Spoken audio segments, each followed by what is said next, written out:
Hey everybody, John the Other here, obviously. And I'm going to try to keep this short. And this is really not even for you guys, mostly my YouTube audience. This is kind of my attempt to give maybe a different lens to look at the Trump phenomenon for my liberal friends in Vancouver, the people I know who are, liberal or left-leaning, and some of them might even have voted NDP. But who are not, maniacs, who are not hate-filled, violent protesters. They are reasonable, lovely people who happen to have a political leaning that I don't share, but I like them as people. And they are looking at the Trump phenomenon with some considerable dismay in the stream of the public narrative that keeps going, this is a win for racism and hatred and woman-hating and misogyny and etc. and so on. I think they're reasonable enough to know that that's not true, but it's kind of overwhelming, and it continues from the media. So here's my alternative explanation of the Trump phenomenon. You might be a little surprised. Donald Trump, is the next Ron Paul. What the fuck are you talking about, John? He's nothing like Ron Paul. But isn't he?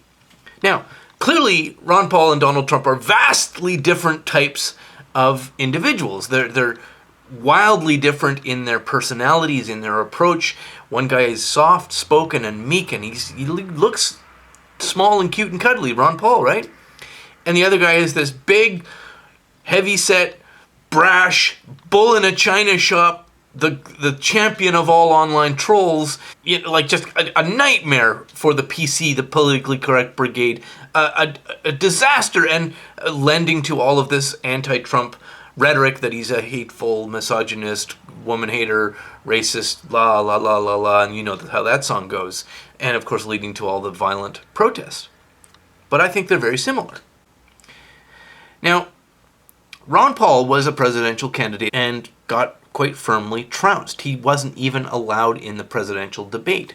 He was winning, though, in all the popular polls. Like, the Ron Paul phenomenon was simply spectacular.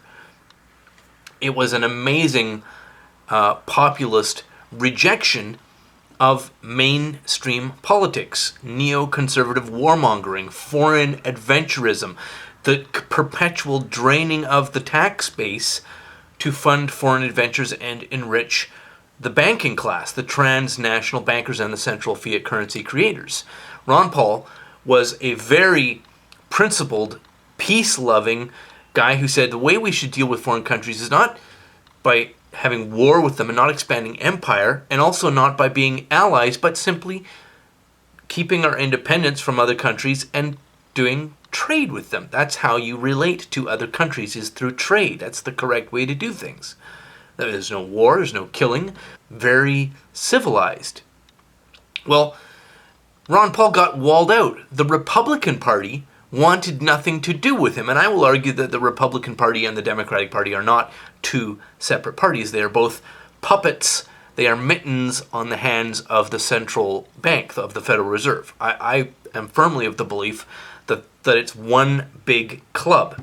Now, looking at the overblown, wild, flagrant collaboration between the media and the Democratic Party this cycle, and the, I would say, very, very, very profoundly and deeply corrupt ejection of Bernie as the nominee and selection of Hillary as the nominee for the Democratic Party leader leading up in the primaries, I would say there's a massive failure on the Democratic side and another massive failure on the Republican side, because the Republicans attacked Donald Trump.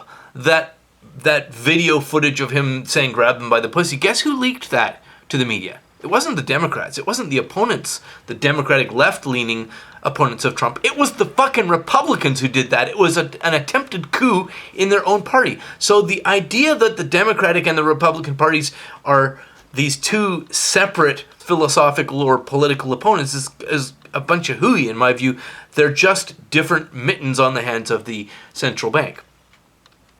But Ron Paul got walled out. He got blocked out. The media wouldn't have anything to do with them. They wouldn't let him in the debate. They routinely and habitually and very obviously lied about his polling numbers. And when the various different news channels published live actual online polls, whenever Ron Paul would completely trounce all the other candidates, they would tamper or remove the online polling applications and so that they would hide the results.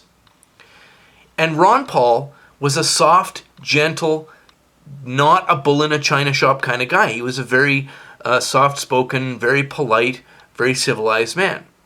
Donald Trump is nothing like that. Donald Trump is confrontational, blunt to the point of major personality fault, rude, direct in his speech, aggressive guy. He's very different from Ron Paul, but those qualities, that bluntness, that aggression, that charge ahead personality is why the mainstream and the Republican Party could not wall him out. That's why he, like Ron Paul, was an outsider, but he, unlike Ron Paul, was a bull in a china shop. Donald Trump is the next Ron Paul. The nice, soft-spoken guy couldn't do it. We needed a Donald Trump. Now, to my liberal, left-leaning friends, think about that and just stop listening to all this hate talk, because that's not what the guy's about.